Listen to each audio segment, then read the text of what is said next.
Good afternoon. Welcome to the Midday Mull for Tuesday, the 7th of February. With Robert Murray McShane, we continue working our way through Genesis, today reading chapter 40. Joseph is in prison, and the chief baker and cupbearer of Pharaoh are thrown into prison, and they put under Joseph's care. One night they have a dream, and we're told that when Joseph came to them the next morning, he saw that they were dejected. There's no one to interpret their dream. And as I read that, I thought, here's Joseph as a prisoner, unjustly condemned.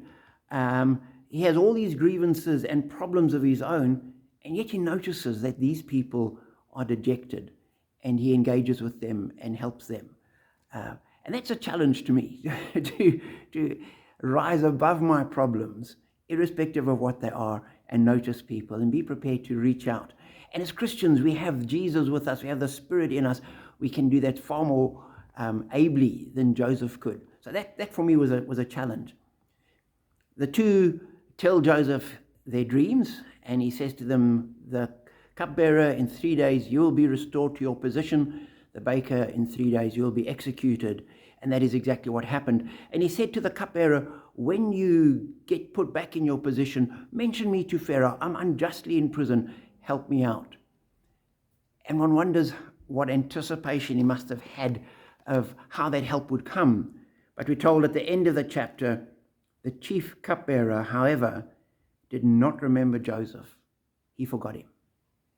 And I thought, that is just so human.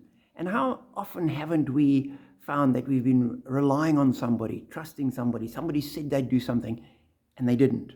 They didn't follow through. They dropped the ball.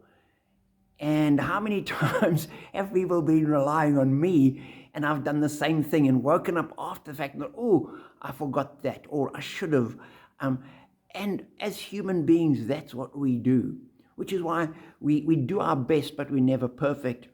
And while people are often really good and make a huge difference, we can never rely on people 100% because people are people and they're human and they are frail and we get things wrong. And so for me, that's a reminder that we can only ultimately and completely rely on God, because he never leaves us. He never forsakes us. He never forgets us. He is always 100% true to his word. And that's what we aspire to. So as you go through life, notice people around you, irrespective of your situation, and engage. See what you can do to help people. When they're dejected, speak to them and help. When you give your word, follow through. And when you fail, confess. And praise God for the reliable people that are part of your life. And we shouldn't be too disappointed when people disappoint us, because that is human. We rely on God, and in him we are blessed.